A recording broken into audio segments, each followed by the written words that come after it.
2, 3. Street for Congress! You're just getting out of prison. How does it feel to be part of the system? I feel like a free slave, you know? I feel like I've been targeted by certain people. Just being out in the streets, somebody knew they could take your freedom at any time. You got cops, you see they charging me F1 felonies. They see me riding a bike. That kind of says it all. You get F1 felonies when you shoot somebody, when you stab somebody. I was charged with that for riding a bike, you know? My freedom online, unfortunately, I made mistakes when I was younger. And, you know, it's trailing me for the rest of my life. So if I'm gonna be the example and gotta stand up, somebody always gotta take the L. And, you know, it's time to level up and stand up and be the person I be, set example for the young brothers coming up after me. And that's it. But what are you gonna do now that you're free? We are. Join my family. Started off poor with plans to own more. Now we own stores and fuck the baddest horse. I was on tour with niggas that so raw. Started selling white, we won't sell it no more. Like Trump ain't feeling us, cops still killing us. Niggas taking shots, can't stop me, they ain't real enough. Cut her off, act like she dead and it's killing her. New dawn, Hermes seats, I left the ceiling up just to kill him softly. Ooh, get him on me, try to crucify me like I'm Jesus. The way she crossed me, I'm too bossy and too thorough to move like a weirdo, on point like an arrow. We started out with 0, now I'm seeing M's. Diamonds like water and they jumping out the gym. How you feel, y'all? I'm feeling good. How you doing? I'm blessed, man. I got Senator Sharif. How you doing today, brother? I'm doing well. How you doing today? Hey, we're hanging in there, always on the grind. You said you want to grind? Yes, sir. Yes, sir. But you know, God is good. Yeah, for sure. I hear that you running for Congress. Yep, I am. That's good. I mean, you know, first and foremost, I just want to thank you on behalf of all the individuals that serve a life and long-term sentences because you have been supporting and fighting for us over the years. I mean, dating back on over 10 years, so we definitely appreciate your service in that way. And also, I wanted to ask you several questions. One, how can we help you get elected? How can we help you move forward, move up to the Congress? And two, I also wanted to discuss the second degree Senate Bill 387 with you. Well, first you got to let your loved ones, your family members, and all the people that care about you in the neighborhood know what it is, and let them know that voting for me is important. Because the truth of the matter is, if the streets show up, A call from Pennsylvania State Correctional Institution, Cole Township. This call is subject to recording and monitoring. if the hood shows up, we win. So we just need people to know. So if you could just get people to show up, that's big.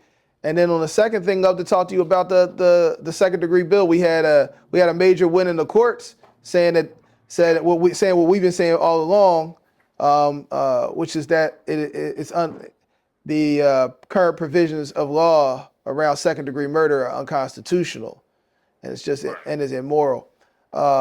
Because as I know, but some people may not know, there's cats that most people on second degree murder, you're not convicted of actually taking anyone's life. You just participated in a crime where someone lost their life, even if someone else might have been a shooter. There is nobody else in this race that I would trust the lives of my 4 grandchildren to other than Sharif Street. Sharif Street for Congress. Give it up for Sharif Street. In front of you, because of the many people that you call us up and you say, Ms. Jackson needs your attention now. You need to do something about that. Committee people are the ones who look at us and you say, no, this block hasn't been plowed. Senator Sharif Street and I, we was discussing one, the second degree, and also how can we help get him elected to Congress. And I was about to tell Sharif, I actually fall into the categories of class of individuals that you talked about as far as not actually committing a murder, but in fact I wasn't even nowhere near the day when it actually happened. I was convicted of basically having a discussion about the plan of This is a call from Pennsylvania State Correctional Institution, Cole Township. This call is subject to recording and monitoring. the plan of the robbery. Yeah, and it's well, and that's the thing. You can get life without parole for just having a conversation or driving away in a car in Pennsylvania. And the crazy part is, because of the way the law works, the person who actually pulls the trigger in many cases can argue provocation, because if a gun is pointed at you during the midst of a crime and you shoot the person, then you have the affirmative defense of provocation, which would take you from murder 1 to murder 3. So we got a lot of cases where the shooters actually come home and the person involved driving a car or whatever doesn't come home. And so what they're saying is, if you weren't actively involved in taking a life, those circumstances have to be taken. The courts have said they have to be taken in account, and you have to be able to have an opportunity to come home. So my bill, Senate Bill 387, does not require resentencing. It will automatically say to everybody who's been sentenced with second degree, if you were 18 or over when you got sentenced, after 25 years, you have parole eligibility. If you're between 15 to 17, after 20 years, and if you're under 15, you got 15 years. And so what it would do is allow everybody a chance to come home. And one of the things that concerns me about trying to do resentencing, you could have some of these judges, particularly outside of Philadelphia, but even some of the old school ones in Philly, a resentencing judge might say, oh, I can't give him life, I'm gonna give him 90 years, right? I'm just saying that's because some of them are vicious, because the court said no life, but mine would say, we set the bar so that it's 25 years and you can come home if you're an adult, and less than that if you're a juvenile. So I don't really trust putting it all back in front of all these different judges from back in the day cases, because they could try and get around the spirit of the law, which is that people need to have an opportunity to go before the parole board to come home. Pennsylvania State Correctional Institution, Cole Township. Evan, you want to go, Evan? Subject to recording and monitoring. Absolutely agree with that. Let me first introduce myself. My name is Evan Wild, and I currently serve as the president for the Lifeline Association here at SCI Cole Township. You know, I just wanted to say on behalf of our 300 plus membership that we sincerely thank you for your role in introducing this bill dealing with second degree. You know, personally, I'm not one who falls under second degree, but more than 1/3 of our membership is impacted by this.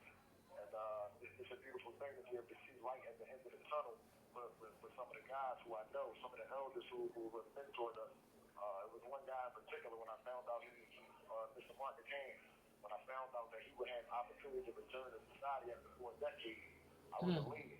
You know, just in these last few weeks, so I noticed there was a lot of guys who have been signing up for vocational trades and drones, and then you have a bunch of people signing up for reentry program.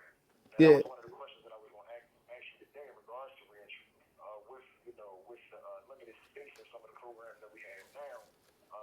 Do you have anything in the works to try to help out with the influx of people that's going to be resentenced? Yeah, absolutely. So the good news is they don't have to be resentenced, but they might be released, because if the bill passes, they'll automatically become eligible for parole. It doesn't mean they still have to go before the parole board, but it's a good chance they're coming home. But yes, I've been talking with the mayor, and Desmond McKinson, that used to work for me, is now working at one of the reentry service centers that's on Hunting Park, or actually on Allegheny Avenue. And I talked to the mayor, and we just... Pennsylvania State Correctional Institution, Cole Township. This call is subject to recording and monitoring. We just opened up a new, because we hope our brothers and sisters are going to be coming home, we just opened up a new reentry center on Broad Street near Broad and Cumberland. And so we're getting ready, and we're planning to have the resources there to help people get appropriately transitioned.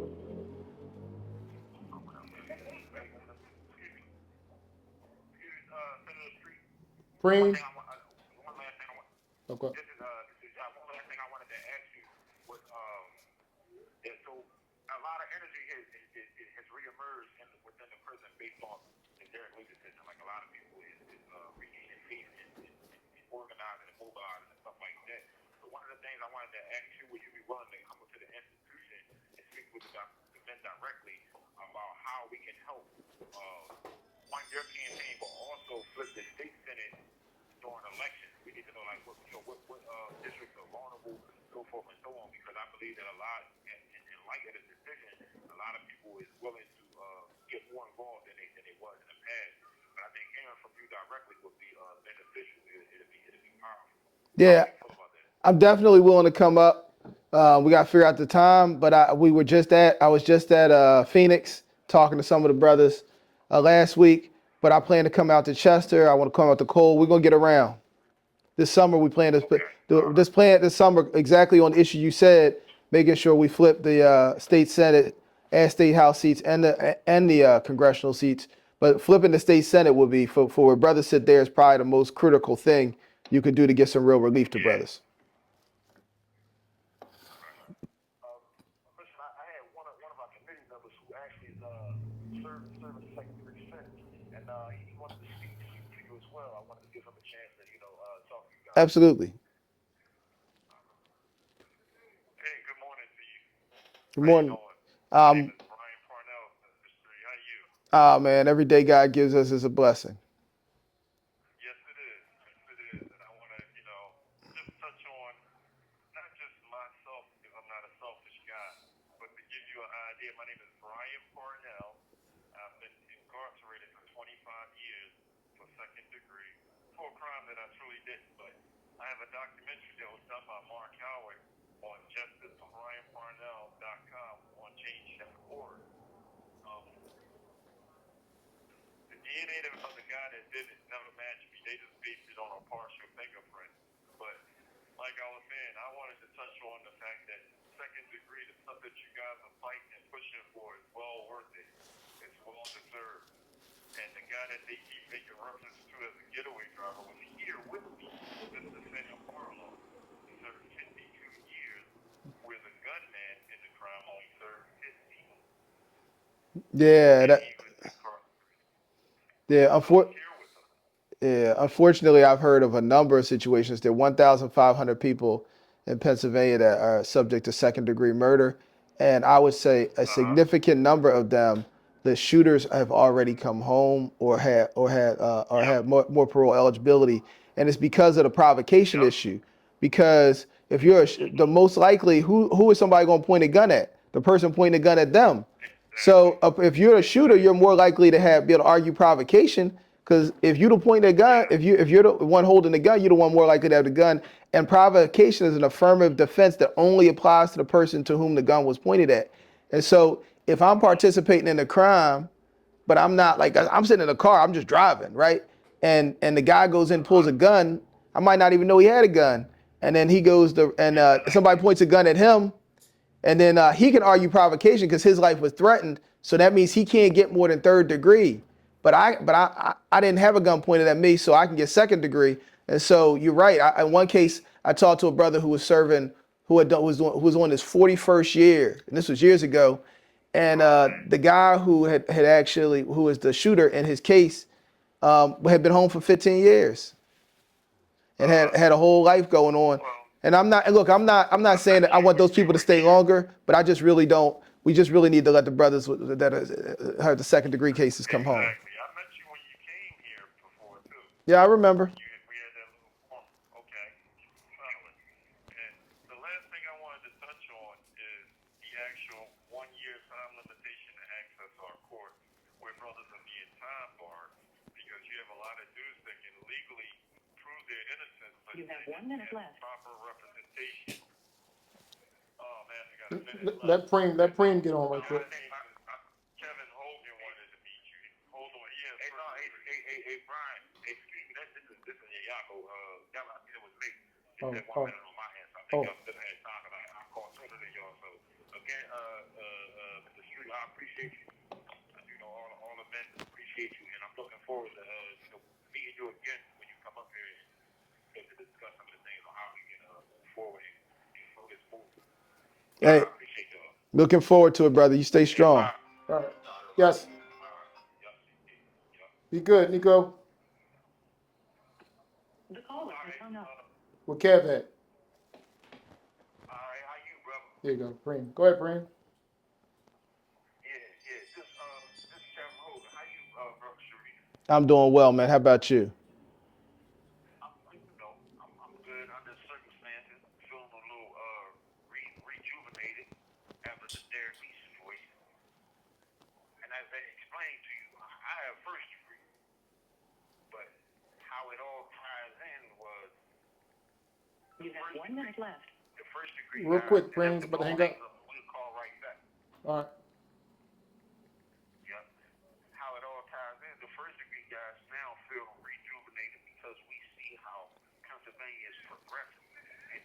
of changing the law in terms of legislation. And we watched that progression through, the green leaves, through the Sharif Streets. And we know that sooner or later it's going to come down to, having the grassroots guys, the activism and all of that in favor of us. So it's definitely revitalized the energy inside these institutions. And we just want to thank you for all the work that you put in, the bill and just the work. Hey, look, thank you, brothers. We did it together, coming out to the prisons, talking to folks, having forums. We were at Cole Township. It's the way we are situated. Sometimes it's just the way things are. Or if you're like religious like me, it's because God put us in a situation for a purpose. And for such a time as this, and I know we can rise to the occasion to make sure that we do what is right, to put the Congress in the right place, and with your support, with your votes. Okay. All right. So tell us about your direction in terms of how you will help the community if you get elected. Look, I think we got to have voices for the community in places that they don't normally have them. I'm from the hood, of whether you live in South Philly or North Philly, where I'm from, or you're in West. The reality is that we gotta. If this old saying, if you're not at the table, you're on the menu. And so for so many issues, our issues just people don't respond to them the way they should. And I tell you that what I can tell you is this, like this issue at the state senate, where people weren't really understanding that there are people that weren't even shooters that are doing life without parole. Right? That's not something we elevated that issue. At the federal issue level, there's all kinds of issues like that too. So we're just trying to elevate them to make sure that regular people issues can be affected. In this campaign for a while, they were talking about everything but not talking about gun violence. But we all lost loved ones. On this campaign, when they talk about sentencing disparities, nobody's been talking about sentencing disparities because guess what? My opponents, they both live in a wealthy communities, so it don't hit the same. I'm not saying that they don't care at all, but they don't care the same, right? If you live out in the suburbs, you live out in the wealthy neighborhoods, it's not the same as if you walk through where we walk through. And so what'll happen is at the highest levels of political discussion, I'll make sure our issues are there, And I think that's a real issue. The issue of money to repurpose these prisons. One of the reasons that the people out in the sticks fight so hard to keep them open is because they don't have jobs. If we had resources to repurpose them, we could shut them down faster. And then the whole prison industrial complex, what everybody talks about, is driven off of, they have a system that's designed to make money off of us. We got to dismantle that. And that's part of what I want to do. Like I said, these aren't the issues that the Inquirer wants to talk about, but they're the issues that's real to us. And on and then on the issues that are like Medicaid, like Obamacare, Pennsylvania Obamacare is something, Penny is something that it's my bill. And the reality is that a lot of us, whether we're thinking about it or not, that's how we get our health care. Can you expound on that bill that you just passed that you was just talking to the brothers? So I was talking to brothers about Senate Bill 387. The bill hasn't passed, but we won in court an order that it has to be passed, a bill or something like it. What it is that right now, a person can, under Pennsylvania law, you can be involved in a crime, but not actually shoot anybody, but somebody dies during the commission of that crime, and you can get life without parole. You will get a mandatory life without parole for second-degree murder. Now, however, in many cases, the shooter, let's say you and I walked out of here, you said, I'm gonna drive, and I said, well, give me a lift around here, I'm about to rob the store. Now, I'm about to rob the store, you drive me around there, that makes you a part of the crime. I get out, I go in there, I pull out a gun, I point to the store owner, I say, give me all the money. He pulls one out back, says, nah, I ain't going down like that. I shoot him, I take the money, I leave. When we go to court, I get charged with first-degree murder, you get charged with second, which means I'm facing a maximum sentence of death. Your sentence, a maximum sentence of life without parole. But at trial, my lawyer will successfully argue that because a gun was pointed at me, provocation says that's an affirmative defense. Provocation says I can't get more than third-degree murder, which means after 25 years, I can come home. Meanwhile, nobody pointed the gun at you. So you can't argue the provocation and you get life without parole. 25 years later, I come home. Let's say we was like 30. I'm 55, I come home, I start a family, you sitting in jail. 15 years later, I'm talking about my kids in high school, we picking out colleges, you still sitting in jail. 10 years after that, I'm celebrating grandkids, you still sitting in jail. Because I shot the cat. And it's not a theoretical thing. It's 1,500 people sentenced that way, a significant number of whom their shooters are already home. And how would your position impact the city or the community of South Philadelphia? Well, look, there's a lot of people from South Philly whose families need to come home. And when those OGs come home, a lot of times they become community leaders. If we look at the juvenile lifers, they've had a positive impact on the community. They're telling people how not to do what they did. And so bringing more people like that home would actually bring down the violence and help rebuild I families. agree with that one. Yeah. I agree. That's the support. That's the same support system that the prison is getting from the individuals to run the jails. Yeah, Right. We need that home. we need that home. Because I was once told, they said, we can make Hanes underwear and T-shirts in jail, right? Right, But we can't get a job from Hanes when we come home. exactly. I was like, wow, that was crazy. That was strong. I said, we can't even get a job from Hanes. That's what I'm saying. That we need to make sure that there are jobs out here. So when I fund programs like PTTI, that are training people to be able to weld ships and get family sustaining jobs when they come home. Even programs we funded to help people become barbers and get licenses. These are careers for people, Yeah, it's definitely a career. and we need to make sure people have access to those careers. Yes. Look, I'm glad we're able to really sort of bust it up. How you doing, sir? Albert Smith II. I have a question for you. Any event you make it, we're not going to say any event, when you win this election. I'm hearing a call from the brothers up at the jail. We got bills in place to help them come home. What are you going to do to keep the young brothers on the streets from even going that direction? In your position, what programs will you innovate into the community, the entire city, to help them not be in those positions? Because when we were growing up, we had all kinds of things going. Power League, we had sports, we had this, we had that. All that stuff is now gone. What would you do? So we secured money for violence prevention programs. So the first step is the ones that are out there sort of preventing it. Second thing, you're right. Gun violence is more highly correlated with poverty than anything else. So there need to be real job opportunities. Programs like PTTI has a campus in my district, and North Philly has a campus up in Northwest. We're working right now to open a campus in West Philly. We probably need to put one in South Philly as well. Those folks, and then we need to make sure there are jobs that they can actually go to. So down at the shipyard, we worked with Hanwha. They're going to bring 5,500 additional jobs building ships, because they're going to go from building 3 ships to 40. And this is where we connect the dots. So Donald Trump's, everybody's like, yo, he might be a racist, but what that got to do with me? I ain't talking to bull. Well, his racism is the type of thing that he didn't want to deal with the Korean he wanted to not have Korean executives come here just because he don't like the way they look. Same thing, we could put people in jobs down at the shipyard unloading ships, but a lot of what they're unloading is cocoa going to companies like Hershey's and Asher's, Mars, but he didn't want to deal with black countries, called them SHIT whole countries, because they're black. Well, you might not care the bull racist, but his racism might stop you from having a job.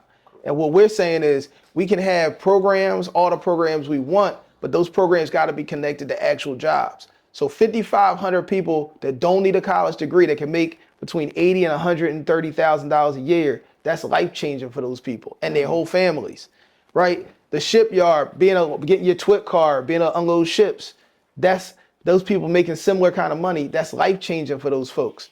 So when we talk, I'm going to secure resources to create jobs, and I want to make sure there's a pathway for folks, whether they've been locked up or not, come out of our communities to be able to access those jobs. And guess what? A person with access to a real job is much less likely to pick up a gun. Because you know what? I talked to my friend Ryan Boyer a lot of times. He said, God, the apprentice in his union, don't be getting caught up because they tired.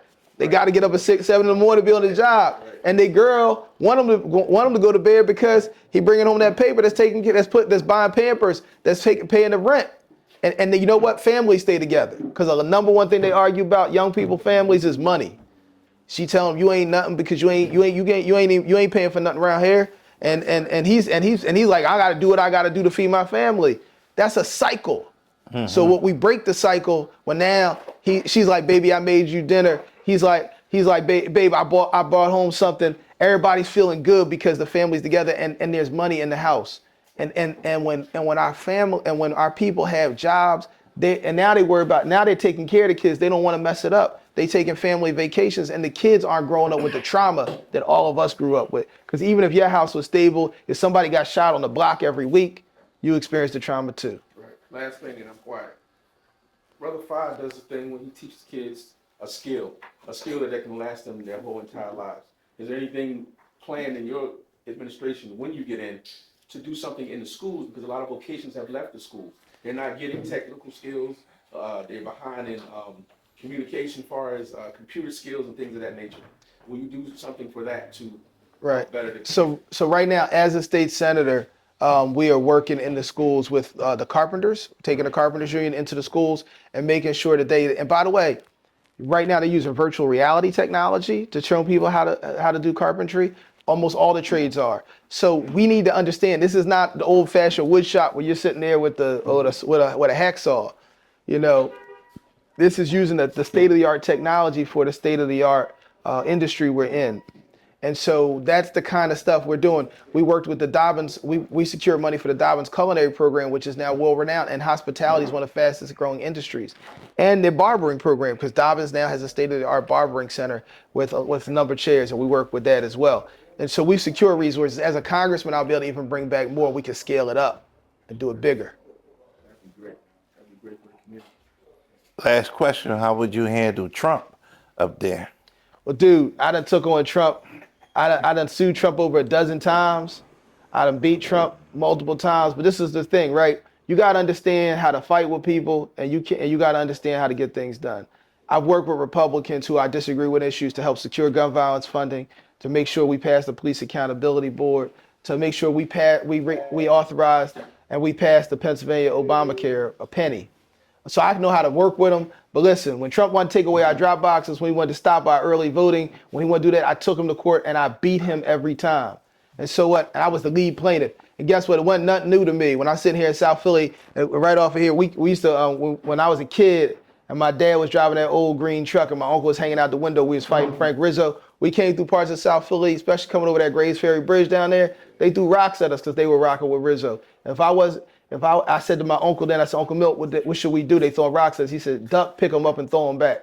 Sometimes God prepares you for things even when you don't know he has. So my preparation, even as a child fighting with Frank Rizzo, is certainly prepared for me as a grown man who's a lawyer, who's been a senator, who's been the party chair, who's beaten Donald Trump in the past, to beat him again when I'm a member of Congress. One last question.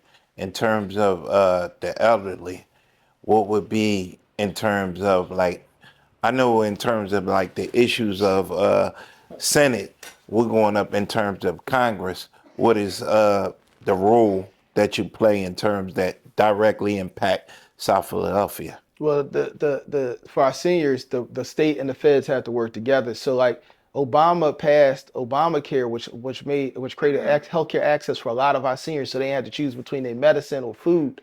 Now, at the state level, then I as a state legislator implemented it. We put penny in place. States did full implementation of Obamacare, and those Medicaid and Medicaid dollars, which I fought for additional dollars for Medicaid and Medicare to be distributed to our healthcare systems, our home care centers, our nursing homes. They take care of our older people. But the problem is now they're trying to stop the flow from the feds. So it's like this. Think about this as the feds, like the water coming into the house, and the state is the water when you turn on the spigot. We turned on the spigot at the state, but now they turned that out. Trump trying to turn it off at the curb from the feds. I'm gonna turn it back on at the curb, make sure our seniors get what they need. Mm-hmm. And this one last question.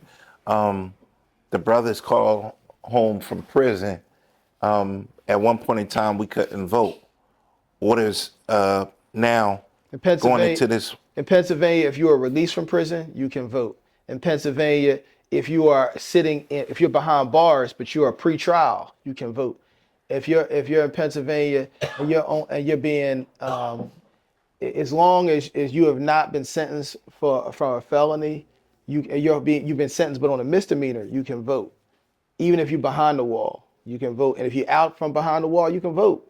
And I'll tell you what, one of the first things I did as a staffer, as a young attorney, was work with my predecessor, Senator Shirley Kitchen, and we went to court with the NAACP. We introduced legislation just like we're doing with this.